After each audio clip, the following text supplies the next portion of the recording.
My name is Marcus Wright, and at 78 years old, I thought I'd seen every kind of betrayal life could throw at me. I spent decades in naval intelligence tracking criminals and following money trails, but nothing prepared me for the afternoon my own son walked into my house with legal papers and a plan to lock me away in a nursing home. He thought I was just a confused old man with a workshop full of sawdust and half-finished furniture projects. He had no idea what I'd been building in the basement for the past 3 years, or that every lie he'd told, every dollar he'd stolen, every manipulation he'd orchestrated was documented in a room he didn't know existed. The moment I asked him if he wanted to see what I'd been working on before signing those papers, his confident smile started to fade. If you're watching this, I'd love to know, have you ever had to choose between protecting yourself and protecting family? Drop your thoughts in the comments, hit that like button, and subscribe for more stories about family bonds tested to their breaking point. I was in my basement workshop that Tuesday afternoon, sanding down the edges of a toy chest I'd been building for the Rodriguez kid next door, when I heard the front door open upstairs. I hadn't been expecting anyone. My son Derek had a key, but he rarely used it anymore, hadn't visited in nearly 3 months, actually. That should have been my first warning. The sound of multiple footsteps on my hardwood floors made me set down my sandpaper. I wiped the dust from my hands and climbed the basement stairs, each step reminding me I wasn't the young naval intelligence officer I used to be. But my mind, sharp as ever, had to be. Dad. Derek's voice carried that artificial cheerfulness he used when he wanted something. You down there? Coming, I called back, reaching the kitchen to find not just Derek, but his wife Patricia and a man in an expensive suit carrying a leather briefcase. The stranger extended his hand. Mr. Wright, I'm James Henderson, the family's attorney. Family's attorney? I'd never met this man in my life. I shook his hand anyway, noting the Rolex, the manicured nails, the way Patricia wouldn't look at me directly. My old instincts kicked in, something was very wrong here. Derek, what's this about? I asked, turning to my son. He was 52 now, but in that moment, he looked just like he did at 15 when I caught him stealing from his mother's purse. Same guilty eyes, same defensive posture. Dad, sit down. We need to talk. He gestured to my own kitchen table like he owned the place. I stayed standing. I'm fine right here. Talk. Patricia sighed dramatically, finally making eye contact. Marcus, this is hard for all of us, but we've made arrangements for your care. Derek and I think. We don't think, we know, Derek interrupted, his voice harder now. You can't take care of yourself anymore, Dad. It's time to face facts. Mr. Henderson was already spreading papers across my kitchen table. I saw the letterhead, Sunset Meadows Nursing Home. My chest tightened, but I kept my face neutral. 40 years in intelligence taught me never to show my hand. These are admission forms, Henderson explained in that practiced, sympathetic tone lawyers use. We've secured you a spot at Sunset Meadows. It's a very nice facility. I'm not going to a nursing home. My voice was calm, steady.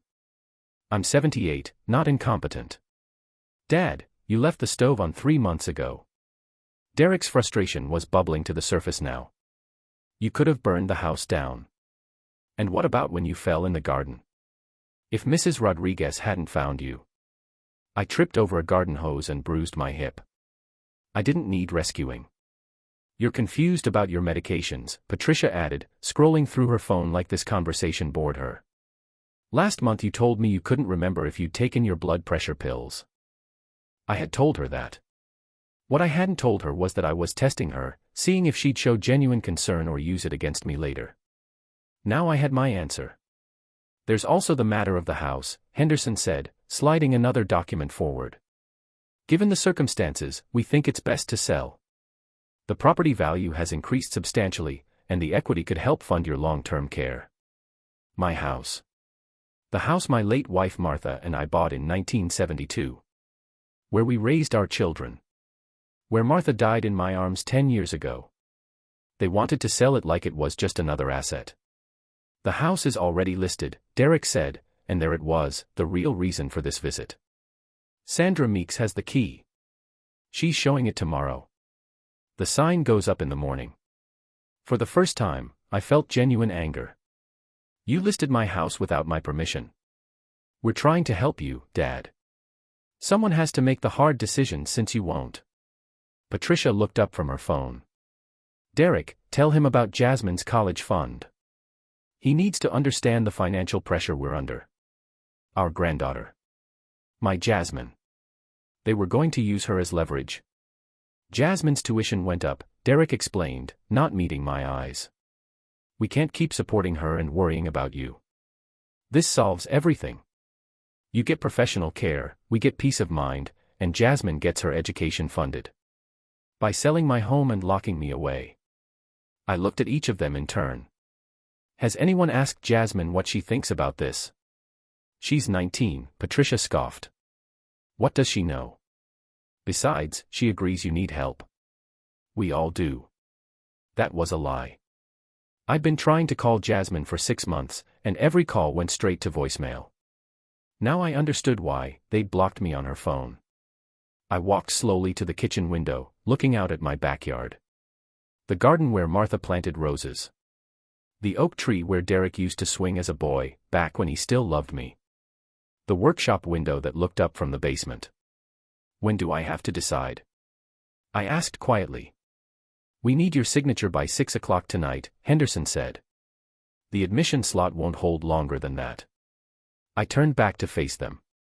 Derek was shifting his weight, nervous. Patricia was checking her watch. Henderson had his pen ready. Before I sign anything, I said, I'd like to show you something in the basement. Something I've been working on. Derek's face twisted in frustration. Dad, we don't have time for your woodworking projects. It's not a woodworking project. I moved toward the basement door. It's about the house. About my estate. I think you'll want to see it before we proceed with any of this. That got their attention. Patricia's eyes lit up at the mention of estate. Henderson leaned forward. Derek's jaw clenched. Fine, Derek said. 5 minutes. Then you sign the papers. I opened the basement door, flipping on the lights. After you see what's down there, we can discuss signatures. They didn't follow me down immediately. I heard them whispering, Derek annoyed, Patricia curious, Henderson counseling patience. I didn't care. I had 3 hours until their 6 o'clock deadline, and I had calls to make. As soon as I reached the bottom of the stairs, I pulled out my cell phone and dialed Jasmine's number. It went to voicemail, as expected. Jasmine, it's Grandpa. I know you've been told not to contact me, but I need you to come to the house right away. Come alone. There's something you need to see. Something about your father that you need to know. Please, sweetheart. This is important. Next, I called TJ, Terrence James Morrison, my best friend for 45 years, retired FBI, and the only person besides Martha who knew all my secrets. It's happening, I said when he answered. Derek just showed up with papers. They're trying to institutionalize me and sell the house. I'm on my way, TJ said without hesitation. 20 minutes. Don't sign anything. Wasn't planning on it. I heard footsteps on the stairs, they were coming down. I put my phone away and moved to my workbench, the one I positioned in front of the hidden door 3 months ago. Time to see if all my preparation would pay off. Jasmine arrived 40 minutes later, her face flushed from rushing. She knocked on my front door rapidly, anxiously. When I opened it, she threw her arms around me. Grandpa. I got your message. Are you okay? Dad said, she stopped, pulling back to look at me. Dad said you're sick. That you're confused and sometimes don't recognize people. He said that's why I couldn't visit. My heart broke and burned at the same time. Come inside, sweetheart. We need to talk. I led her to the living room, and she sat on the same couch where she used to do homework while I made her snacks. How many afternoons had we spent like that? How many conversations about her dreams, her fears, her life? I'm not sick, I said gently. I'm sharper than I've ever been. And I've been trying to call you for 6 months. Her eyes widened. What? No, I never got any calls, she pulled out her phone, scrolling through. Her face fell. Oh my God. He blocked your number. Dad blocked you on my phone. He did more than that, Jasmine.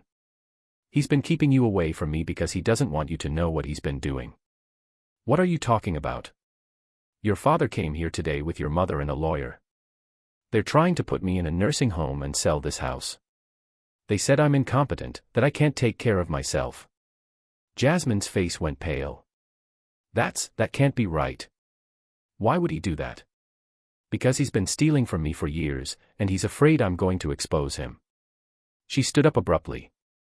Grandpa, that's a serious accusation. I can prove it. Come with me. I led her to the basement, watching her face as she descended the stairs into the familiar workshop.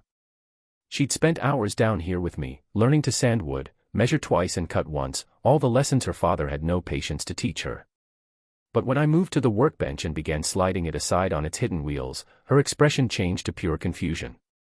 What are you doing? Showing you the truth. Behind the workbench was a steel door she'd never seen before, secured with a biometric lock. I pressed my thumb to the scanner, entered a 6-digit code, and the door clicked open.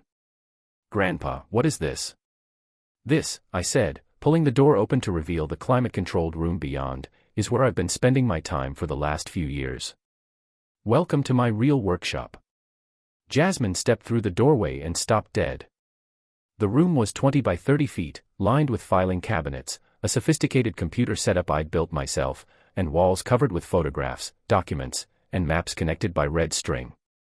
It looked like something out of a crime show. I don't understand, she whispered. One entire wall was dedicated to Derek, bank statements, photographs with timestamps, printed emails, meeting notes, transaction records. Years of documentation, all organized and cross-referenced. When did you build this? She asked, moving closer to examine the wall. Your grandmother and I built this room in 1995. She was the only one who knew about it until she died. Since then, I've been using it to investigate your father. Jasmine turned to me, tears in her eyes. Why would you investigate your own son? I pulled out one of the organized binders from a shelf, opening it to show her. 4 years ago, I noticed money missing from my savings account. Not much at first, 100 here, 200 there. But it added up. I started paying closer attention. She looked down at the binder. The first page showed a forged check with my signature. The second page showed the same check deposited into an account I didn't recognize. The third page showed that account belonged to Derek. This can't be real, she said, but her voice lacked conviction. It's all real, Jasmine. Every page, every document, every photograph. Your father has stolen $847,000 from me over the past 5 years. Her legs seemed to give out. I guided her to a chair I kept in the corner, letting her process. I understood, learning your father is a thief and a liar doesn't happen in one conversation.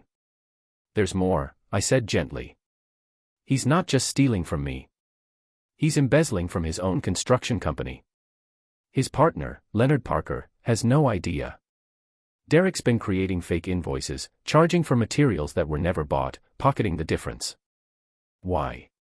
She looked up at me with Martha's eyes, my late wife's beautiful, honest eyes. Why would he do this? Because he has a gambling problem. He's $340,000 in debt to a loan shark named Vincent Rossi. I have photos of them meeting. I showed her the photographs, Derek in parking lots, shaking hands with dangerous-looking men, the anxiety clear on his face even from a distance. The nursing home, the house sale, it's all about covering his debts and accessing my estate before I can testify against him. If I'm declared incompetent, my word means nothing in court. Jasmine was crying now, silent tears streaming down her face. Mom knows. Your mother is having an affair with the lawyer, James Henderson. They've been meeting every Tuesday for 2 years at the Lakeside Inn. They're planning to speed up my institutionalization so they can access the estate faster. She stood up, shaking her head. Stop. Just stop. This is too much. You're telling me my entire family is. Not your entire family. I took her hands in mine. You're not part of this, sweetheart. That's why they kept you away from me. They knew you'd never go along with it. How do you know all this? How did you get all this information? I'd been waiting for this question. Because before I was your grandfather, before I was a furniture maker, I worked in naval intelligence for 21 years. After that, I consulted for the FBI for another 18. I spent 4 decades tracking criminals, following money trails, gathering evidence. This, I gestured to the room around us, this is what I do. What I've always done. Jasmine stared at me like she'd never seen me before. You were a spy. Intelligence officer. Counterintelligence, specifically. And your grandmother was a forensic accountant for the FBI. We met on a case in 1967. This room, this investigation, she would have been proud. She taught me half of what I used to track Derek's crimes. There was a knock on the basement door upstairs, 3 quick raps, a pause, 2 more raps. TJ's signal. That's my friend Terrence. I called him when your father left. Come on, you should meet him. We climbed back up, and I let TJ into the house. He was 76, tall and still imposing, with gray hair and eyes that missed nothing. He'd been my partner in the FBI's Financial Crimes Unit for 15 years. Marcus. He nodded to me, then smiled warmly at Jasmine. And this must be Jasmine. Your grandfather talks about you constantly. He's been telling me things, she said quietly. About my father. About his past. I don't know what to believe. Believe all of it, TJ said seriously. Your grandfather and I have been working on this case together for 3 years. Everything he's told you is documented, verified, and admissible in court. Court. Jasmine looked between us. This is going to court. That depends on your father, I said. I've been hoping he'd come clean, show some remorse. Instead, he showed up today with threats and forged documents. So yes, it's going to court. But first, I need to show you something else. I led them both back down to the hidden room. On the far wall, separate from the Derek documentation, was a photograph of a woman in her late 40s with warm brown eyes and natural hair styled in locks. Who's that? Jasmine asked. That's your Aunt Simone. My daughter. Your father's younger sister. Jasmine frowned. I don't have an aunt. Dad told me his sister died in a car accident before I was born. She's alive. She lives in Seattle, works as a forensic accountant. Derek drove her away 20 years ago with lies. He told her I favored her too much, that I never loved him. He told me she said cruel things about her mother. He played us against each other until Simone left and never came back. TJ pulled out his phone. I called her 3 days ago, Marcus. Explained everything. She's getting on a plane this afternoon. She'll be here by 5:30. Jasmine sat down hard in the chair again. I have an aunt. A living aunt who my father said was dead. Derek was always jealous, I explained. When Simone showed interest in my work, in learning about investigation and financial analysis, he saw it as me choosing her over him. So he destroyed our relationship to punish us both. That's sick, Jasmine whispered. It's also evidence of a pattern, TJ said. Manipulation, lying, isolation. He did it to Simone, he's doing it to Marcus, and he was starting to do it to you by cutting you off from your grandfather. There was another knock at the front door, heavier, more official. That'll be Catherine Rodriguez, I said. My attorney. The one I actually hired 3 months ago. Catherine Rodriguez was a force of nature, 55, sharp-featured, with steel-gray hair and a reputation for destroying elder abuse cases. She'd been on retainer since July, waiting for this exact moment. Marcus. She shook my hand firmly. Is everyone in position? Jasmine knows everything. TJ's here. Simone's landing at O'Hare in an hour. Good. Leonard Parker just called me, he's on his way. He wants to confront Derek about the embezzlement. I told him to be here by 5:45. Who's Leonard Parker? Jasmine asked. Your father's business partner, Catherine explained. Or former partner, as of about an hour ago. He hired a private investigator last month when he noticed accounting discrepancies. The PI's findings led him to TJ, and that's when they started comparing notes. How many people are investigating my father? Jasmine looked overwhelmed. Everyone he's wronged, I said simply. Which turns out to be quite a few people. Catherine opened her briefcase on my kitchen table, pulling out documents. I've filed for an emergency protective order against Derek. I've also contacted the state bar about James Henderson's misconduct, conflict of interest, participating in elder abuse, the whole 9 yards. His law license is gone. What about my mother? Jasmine asked quietly. Catherine's expression softened. That's up to you. If you want to pursue anything regarding her role in this. I just want her to leave my grandfather alone. We can make that happen. TJ checked his watch. It's 4 o'clock. Derek's coming back at 6 to get signatures. We have 2 hours to get everyone here and set up. Set up what? Jasmine asked. I smiled for the first time that day. Your father thinks he's coming back to intimidate an old man into signing away his freedom. Instead, he's walking into a room full of everyone he's betrayed, with all his crimes laid out for him to see. We're going to give him one chance to do the right thing. And if he doesn't take it, we're going to make sure he faces every consequence of what he's done. Will he go to prison? Jasmine's voice was small. That depends on the choices he makes tonight, Catherine said. We're prepared either way. The next hour was a blur of preparation. Catherine set up a projector in my living room. TJ positioned discreet recording equipment to capture everything that would be said. I printed out copies of the most damning evidence, organizing it chronologically. At 5:30, there was a knock I'd been both dreading and desperately hoping for. I opened the door to find a woman I hadn't seen in 15 years, my daughter Simone, older now but with her mother's gentle smile and my determined eyes. Dad, she said, and I pulled her into my arms. I'm so sorry, I whispered. For believing his lies. For losing all those years.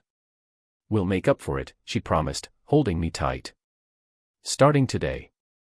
When we separated, Jasmine was standing in the hallway, staring. Aunt Simone. Jasmine. Simone's eyes filled with tears. Oh my God, you're all grown up. Last time I saw you, you were 4 years old. They embraced, 2 family members meeting for the first time in memory, stolen years between them courtesy of Derek's manipulation. Leonard Parker arrived at 5:45, a big man with kind eyes and a fury that matched my own. Marcus Wright. Leonard. Thank you for coming. Thank you for helping me understand why my business was failing. When I confront Derek. Let me handle that, Catherine interjected. You'll get your moment, but we need to do this strategically. By 5:50, everyone was in position. Catherine had the projector ready. TJ had the recording equipment live. Simone and Jasmine sat together on the couch, hands clasped. Leonard paced near the window. I stood in the center of my living room, in my own house, ready to face my son. At 6 o'clock exactly, I heard Derek's car pull into the driveway. Here we go, TJ said quietly. The front door opened, Derek still had his key. His confident footsteps echoed in the hallway, followed by Patricia's clicking heels and Henderson's expensive shoes. Dad. Derek called out. We're back. Time to sign those. He stopped dead when he walked into the living room and saw the crowd. His eyes darted from person to person, TJ, Catherine, Leonard, the projector. His face went white when he saw Simone. What? He stammered. What is this? Patricia appeared behind him, freezing when she saw Henderson's face. The lawyer had spotted TJ and correctly identified him as former FBI. Hello, son, I said calmly. I believe you wanted me to sign some papers. But first, I think we all need to have a conversation about what you've been doing for the past 5 years. Derek's eyes found Jasmine last, sitting next to Simone, and his expression crumbled into something between panic and rage. What have you done? He whispered. What you should have done, I replied. Told the truth. Catherine clicked the projector remote, and the first image appeared on my living room wall, a bank statement showing Derek's first forged check, cashed 4 years and 8 months ago. Shall we begin? Catherine asked. And Derek's world started to fall apart. Derek's face cycled through emotions faster than I could track them: shock, confusion, anger, fear. He looked at the projection on my living room wall, then at me, then at his sister who was supposed to be dead. Simone, he breathed. You're. I thought. You thought what, Derek? Simone stood up, her voice steady but cold. That I was dead. Is that the lie you've been telling for 20 years? Patricia grabbed Derek's arm. We need to leave. Right now. Sit down, Mrs. Wright, Catherine said, her attorney voice cutting through the room like a blade. Or Detective Mitchell outside can come in and make this official. Your choice. Detective. Patricia's voice went up an octave. What detective? TJ moved to the window and gestured. Through the glass, I could see Detective Sarah Mitchell in her unmarked car, watching the house. She waved back. Everyone, please sit, I said, gesturing to the empty chairs we'd arranged. This can go one of two ways. We can talk like adults, or this becomes a criminal matter right now. Derek, it's your choice. My son looked like he wanted to run, but his legs wouldn't cooperate. He sank into the nearest chair. Patricia remained standing, but Mr. Henderson had gone pale, his eyes fixed on the window where Detective Mitchell waited. Let's start with the basics, Catherine said, clicking to the next slide. Bank statements filled the wall, my accounts, with highlighted withdrawals I never made. Derek Wright, for the past 5 years, you've systematically stolen from your father. The total is $847,000. That's not, Derek started. Don't. I cut him off. Don't insult me by lying. I have copies of every forged check, every fraudulent transfer, every fake medical bill you submitted to my insurance to pocket the reimbursement. I have signatures you forged, documents you falsified, and video footage of you entering this house when you thought I was away. Catherine clicked again. Security camera footage played, Derek in my bedroom, going through my desk drawers. Derek in my office, photographing documents. Derek in my kitchen, taking my checkbook from the drawer where I kept it. You put cameras in the house? Derek's voice was weak. 3 months ago, after I noticed you'd made copies of my keys. You're not as clever as you think, son. But why? Jasmine's voice broke the tension. She was standing now, tears streaming down her face. Why would you steal from your own father? Derek finally looked at her, and something in him cracked. You don't understand the pressure I've been under. The business, the debts, your college. Don't you dare blame this on me. Jasmine shouted. Don't you dare say you stole from Grandpa to pay for my education. It's not just that, Patricia said, and everyone turned to her. She'd found her voice again, cold and calculating. Tell them about the gambling, Derek. Tell them about Vincent Rossi. Derek's head snapped toward his wife. Patricia, shut up. Why should I? She crossed her arms. You dragged me into this mess. You told me your father wanted to help, that he was willingly giving you money. You lied to me too. Did I lie about you and Henderson? Derek shot back. The room went silent. Mr. Henderson looked like he might be sick. Yes, I said quietly. Let's talk about that. Catherine. Another click. Hotel receipts appeared on the wall. Photographs of Patricia and James Henderson entering the Lakeside Inn together, date stamped over 2 years of Tuesdays. Every Tuesday for 26 months, Catherine said. Rooms charged to Derek's credit card, which means he's been unknowingly funding his wife's affair with his lawyer. Patricia's face flushed red. You've been spying on me. I've been investigating everyone involved in the conspiracy to steal my freedom and my property, I corrected.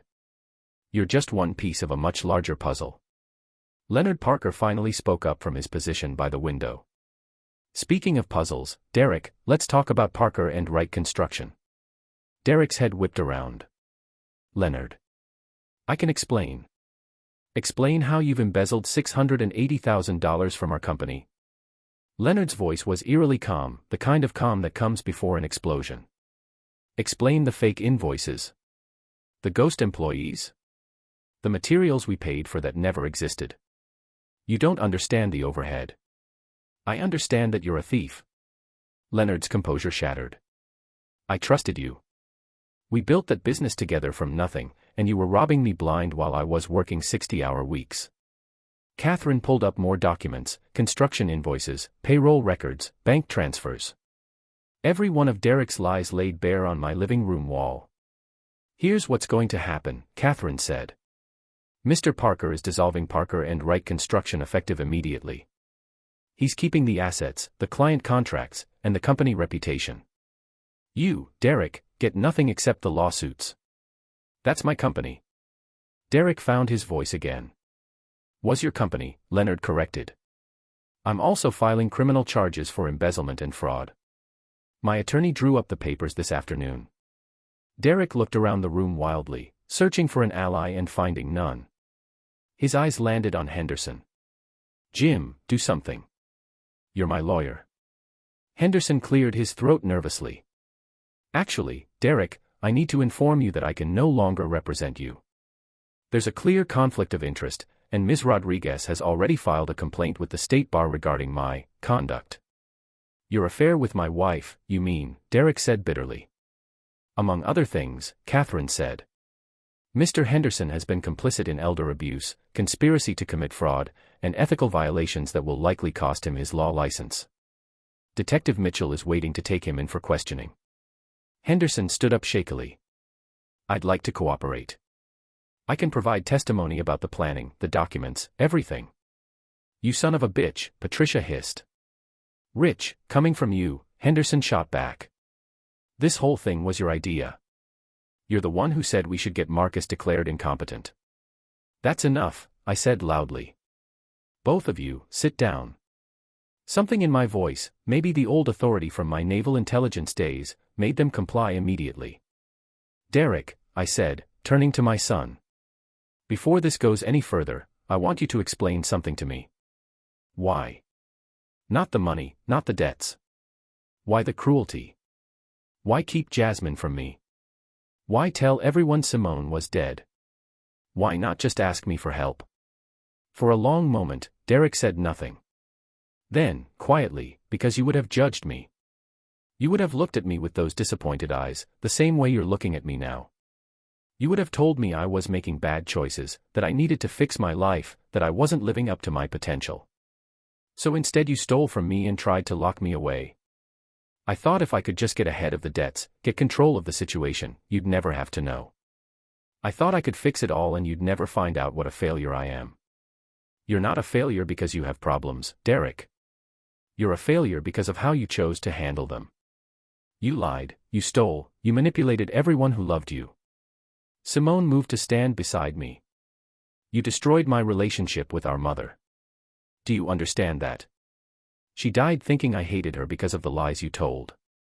I missed her final years because you were jealous of the time she spent with me. You were always her favorite, Derek muttered. That's not true and you know it, Simone said, her voice breaking. She loved us both. But you couldn't stand that she and I shared an interest in Dad's work.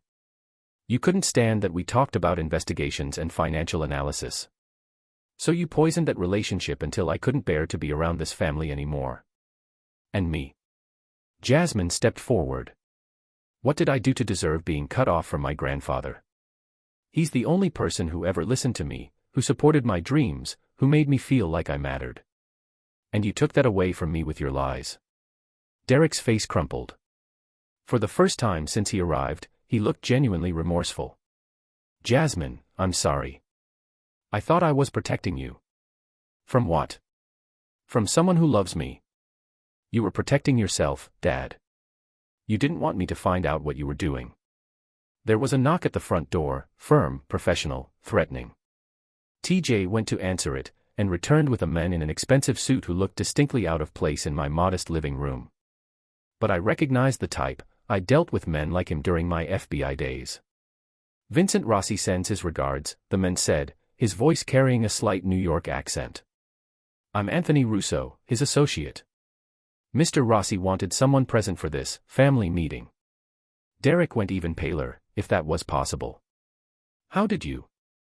Mr. Rossi hears things, Russo said, sitting uninvited in my armchair. He heard that Derek Wright was trying to steal from his elderly father to pay gambling debts. Mr. Rossi doesn't approve of such things. Bad for business, shows weak character. I can get you the money, Derek said desperately. Just give me time. $340,000, Russo said. Plus interest. Due immediately. I don't have it. That's apparent. Russo looked at me. Mr. Wright, the senior Mr. Wright, I understand you're a reasonable man. Retired FBI, impeccable reputation. Mr. Rossi respects that. He's willing to make a deal. I'd been expecting this. TJ and I had discussed it when we learned about Derek's gambling debts. What kind of deal? You pay half Derek's debt now, $170,000. Derek works off the rest through legitimate means. Mr. Rossi has construction contracts that need reliable workers. Derek works for us for 3 years at fair wages, every penny goes to his debt until it's paid. And if he runs? I asked. Russo smiled without humor. He won't run. Mr. Rossi will make sure of that. But let's say hypothetically, he'd be in breach of contract. Mr. Rossi takes breach of contract very seriously. It was a mob deal, dressed up in legal language. But it was also Derek's only way out of the worst of his troubles. I'll pay the $170,000, I said. On one condition, Derek provides testimony about his gambling activities. Names, dates, locations. If there are any illegal gambling operations involved, the FBI needs to know. Russo's smile faded. Mr. Rossi won't like that. Then Derek can deal with his debts another way, I said firmly. Those are my terms. You're going to snitch on Rossi? Derek looked horrified. I'm going to help the FBI shut down illegal gambling operations that prey on people like you. That's what I do, Derek. That's what I've always done. You just never paid attention. Russo stood up, buttoning his suit jacket. I'll relay your terms to Mr. Rossi. He'll be in touch. He paused at the door. For what it's worth, Mr. Wright, you raised a disappointment. But you seem like good people. I hope this works out. After he left, the room felt smaller, more oppressive. Everyone was looking at Derek, waiting. Catherine broke the silence. Here's what happens next. You have 2 options, Derek. Option 1, you accept a plea agreement. You pay back every cent you stole, a payment plan if necessary. You serve probation with mandatory gambling treatment and therapy. You publicly admit your crimes. And you stay away from your father, your daughter, and your sister permanently. In exchange, we limit the criminal charges. Option 2. Derek asked weakly. Option 2, we pursue every possible charge. Elder abuse, fraud, embezzlement, forgery, identity theft. You're looking at 15 to 20 years in federal prison. Your choice. Some choice, Patricia muttered. You'll have your own choices to make, Mrs. Wright, Catherine said coldly. Your involvement in this conspiracy, your affair with Derek's attorney, your role in the attempted institutionalization. We have enough to charge you as an accessory. I want a divorce, Patricia said suddenly, looking at Derek. I want out of this disaster you've created. Finally, something we agree on, Derek said bitterly. Detective Mitchell chose that moment to enter, her badge visible on her belt. I've been listening from outside. Mr. Henderson, you need to come with me. We have questions about your role in this situation. Henderson stood slowly, looking at everyone with something like regret. For what it's worth, I'm sorry. This got out of hand, and I should have stopped it long before now. You should have never started it, I said. After Mitchell left with Henderson, the remaining group stood in uncomfortable silence. Finally, Derek spoke. What do you want from me, Dad? What would make this right? Nothing can make this right, Derek. You stole years of my relationship with Jasmine. You drove Simone away with lies. You stole my money, my dignity, and very nearly my freedom. There's no making that right. Then what? I want you to accept the plea agreement. I want you to get help for your gambling. I want you to work off your debts honestly. And I want you to stay away from us until you've figured out how to be a decent human being. If that day ever comes, if you actually change, maybe we can talk. But that's not today, and it might not be for a very long time. Derek nodded slowly, tears running down his face. I'm sorry. I know that doesn't mean anything now, but I am sorry. Apologies are words, Derek.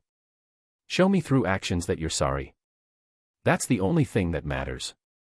Catherine handed Derek a card.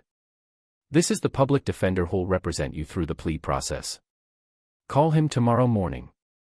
Don't make this harder than it needs to be." Derek took the card with shaking hands. Patricia was already at the door, her phone out, probably calling her own attorney. Within minutes, they were gone, my son and his wife leaving my house like criminals, which, I supposed, they were. After they left, Simone collapsed onto the couch, and Jasmine sat beside her. Leonard shook my hand firmly. "Thank you for helping me see the truth," he said. "I'm sorry it came at such a personal cost." "Better to know than to be deceived," I replied. "What will you do now?" "Rebuild. I've got good clients, good contracts, and a reputation I can salvage. And maybe I'll run a tighter ship, watch the books more carefully." He paused. "If Jasmine needs work while she's in school, I could use a part-time bookkeeper. Someone detail-oriented who'll keep me honest." Jasmine looked up, surprised. "Really? Really? Think about it." After Leonard left, it was just family, me, Simone, Jasmine, TJ, and Catherine, who'd become more friend than attorney over the past months. "Is it over?" Jasmine asked quietly. "The confrontation is over," I said. "But there's still legal proceedings, therapy, healing. That'll take time." "Where do we go from here?" Simone asked. I looked at my daughter, the one I'd lost for 15 years and just got back, and my granddaughter, brave and heartbroken, and I felt something shift in my chest. "We go forward," I said. "We rebuild what Derek tried to destroy. We become a family again." 3 months passed like water flowing downhill, inevitable, sometimes turbulent, but always moving forward. Derek accepted the plea agreement. He's working 2 jobs now, one with Vincent Rossi's legitimate construction company and another at night doing warehouse work. Every cent goes to paying back what he stole. He attends Gamblers Anonymous 3 times a week and sees a therapist twice a week. I've seen the payment receipts, Catherine insists on documentation, and he's actually following through. He writes letters sometimes. Not asking for forgiveness or making excuses, just acknowledging what he did and how it hurt us. I don't respond, but I keep the letters in a folder in the hidden room. Maybe someday they'll mean something. Maybe not. Patricia filed for divorce within a week of that confrontation. She lost most of her social standing when the affair became public. Turns out our community doesn't look kindly on women who cheat on their husbands while plotting to institutionalize their elderly father-in-law. She moved to a small apartment across town and works retail now. She tried to contact Jasmine once, wanting to explain her side. Jasmine declined the meeting. Mr. Henderson lost his law license, pled guilty to fraud and conspiracy charges, and served 6 months in county jail. He's out now, working as a paralegal somewhere in Indiana. Detective Mitchell sent me a thank you note. Apparently our case helped her bring down a corrupt police officer who'd been taking bribes from Derek to ignore building code violations. The house, my house, Martha's house, is still standing, still mine. But it's different now, fuller. Jasmine moved into the second-floor bedroom that used to be Simone's. She's attending community college, studying criminal justice with a focus on financial crimes. Leonard Parker gave her that bookkeeping job, and she's thriving, learning how businesses actually work from the inside out. Simone relocated back to Chicago. She found a condo downtown, but she's here most weekends. She and Jasmine have formed the kind of bond I'd hoped they'd have if Derek had never interfered, aunt and niece becoming friends, family becoming real. The hidden room in the basement isn't so hidden anymore. Jasmine and Simone convinced me to turn part of it into a proper office, a family workspace where they can learn the skills Martha and I developed over decades of investigation work. The evidence wall about Derek is gone, replaced with something better, a wall of photographs. Family pictures spanning generations. Martha smiling in the garden. A young Derek before everything went wrong. Simone graduating college. Jasmine at various ages, growing up beautiful and strong. TJ is here almost every day. He and I started teaching a class at the community college, financial literacy and elder abuse prevention. It meets Tuesday evenings, and we always have a full classroom. Turns out my story resonated with people. We've helped 3 other families identify and stop financial exploitation since we started teaching. Catherine Rodriguez has become more than my attorney, she's become a friend. She joins us for Sunday dinners, trading legal war stories with TJ and teaching Jasmine about contract law. She's started a nonprofit focused on elder abuse prevention, and I'm on the board of directors. We're making a difference, one case at a time. Leonard's construction company is thriving. Parker and Associates has a reputation for integrity now, and clients know they're getting honest work at fair prices. Jasmine works there 15 hours a week, learning business practices and keeping the books immaculate. Leonard jokes that she's tougher than any auditor he's ever faced. The money Derek stole is slowly coming back, not that it matters much anymore. I have enough. What I didn't have, what I almost lost, was family, connection, purpose. That's what Derek's betrayal taught me. Money can be replaced, but time with the people you love can't. On this particular Sunday afternoon, I'm in my backyard, Martha's garden, which Jasmine and I have restored over the past months. The roses are blooming again, pink and red and white, just like Martha used to grow them. There's a new oak tree sapling planted near the old one, something Simone insisted on. For new growth, she said.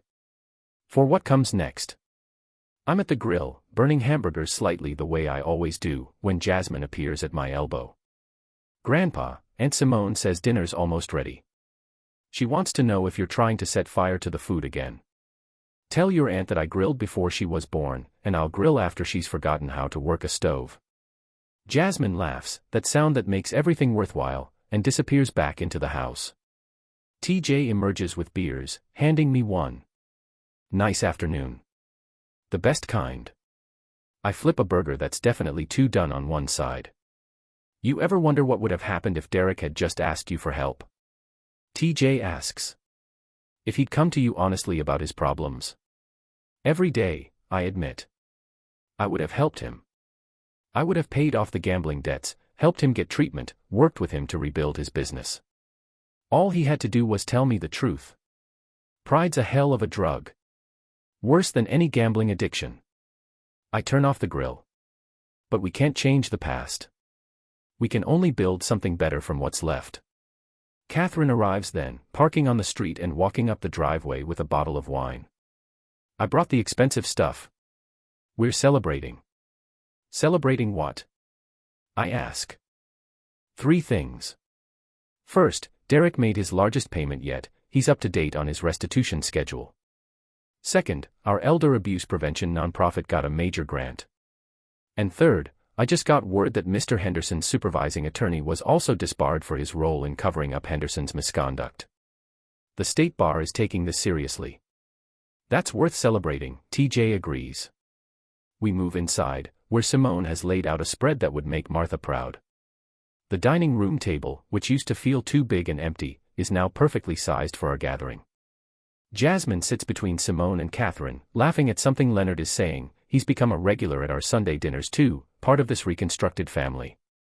Before we eat, Simone raises her glass. I'd like to make a toast. To Dad, who taught us that integrity isn't about never being betrayed, it's about how you respond when you are. To family, which isn't always blood, but is always choice. And to Martha, who built the foundation we're all standing on. To Martha, we echo, and I feel her presence like a warm hand on my shoulder. As we eat and talk and laugh, I watch my family, cobbled together from loss and betrayal, built on truth and perseverance. Derek tried to destroy this. He tried to isolate me, institutionalize me, sell my home and my dignity for his own benefit. Instead, he gave me something I didn't know I'd lost, a reason to fight, a purpose beyond my own survival, and a family that chose to stand with me. Later, after everyone has left and Jasmine has gone upstairs to study, I find myself in the basement, standing at the entrance to the room that was hidden for so long. The steel door is open now, welcoming instead of secret. The computer is off, the filing cabinets closed, the walls covered in family photos instead of evidence. I think about Derek's question from that confrontation, what would make this right? Nothing makes it right. The years lost with Simone can't be recovered. The trust Derek shattered can't be repaired. The pain he caused ripples out indefinitely. But something can come from it. Something better than what we had before, when secrets and silence masqueraded as peace. Now we have truth. We have each other. We have a future built on honesty instead of on the fragile foundation of pretense. I hear Jasmine moving around upstairs, studying for a criminal justice exam. I think about how she wants to work in financial crimes investigation, carrying forward the legacy Martha and I built. I think about Simone, finally home after 15 years of exile. I think about TJ, who stood by me when my own son betrayed me. About Catherine, who fights for people who can't fight for themselves. About Leonard, who chose integrity over money when his partner proved false. This is what Derek couldn't destroy, the human capacity to choose right over easy, truth over comfort, integrity over profit. My phone buzzes with a text from Simone, "Dad, same time next Sunday. I'm making Mom's famous pot roast." I smile and type back, "Wouldn't miss it." I climb the basement stairs, turn off the light, and lock the door, but not to hide anything. Just to keep things safe. There's a difference. In the kitchen, I pour myself a glass of water and look out the window at Martha's garden. The roses are visible in the moonlight, white petals glowing, and I whisper to my late wife what I couldn't say when she was dying. I kept my promise. I protected our family. And I'm teaching Jasmine and Simone everything we knew. The work continues. The house is quiet but not empty. Jasmine is upstairs. Tomorrow, Simone will call to discuss her latest forensic accounting case. TJ will stop by for coffee and newspaper arguments. Catherine will email about a new elder abuse case. Leonard will send Jasmine's paycheck with a note about how well she's doing. This is what family looks like after betrayal, not perfect, not whole as we once were, but real in a way we never were before. Derek wanted to put me in a nursing home, sign away my independence, sell my house and my memories. He wanted to reduce me to a problem to be managed, an asset to be liquidated, an old man too confused to fight back. He forgot one critical thing: I spent 40 years fighting people who underestimated me. I spent 4 decades tracking criminals who thought they were smarter than the system. I survived the Cold War, raised a family, built a life with Martha that honored both our strengths. I'm Marcus Wright. I'm 78 years old. I'm exactly where I belong, in my home, with my family, living the life Martha and I built together. And Derek? Derek is learning that some debts take a lifetime to repay, and the most expensive ones have nothing to do with money. I finish my water, check that the doors are locked, and climb the stairs to bed. Tomorrow is Monday, TJ and I have class to teach, Jasmine has work with Leonard, Simone has a video call scheduled to walk us through a new forensic accounting technique. Life continues, not despite the betrayal, but beyond it. That's the real victory. Not that Derek faced consequences, though he did.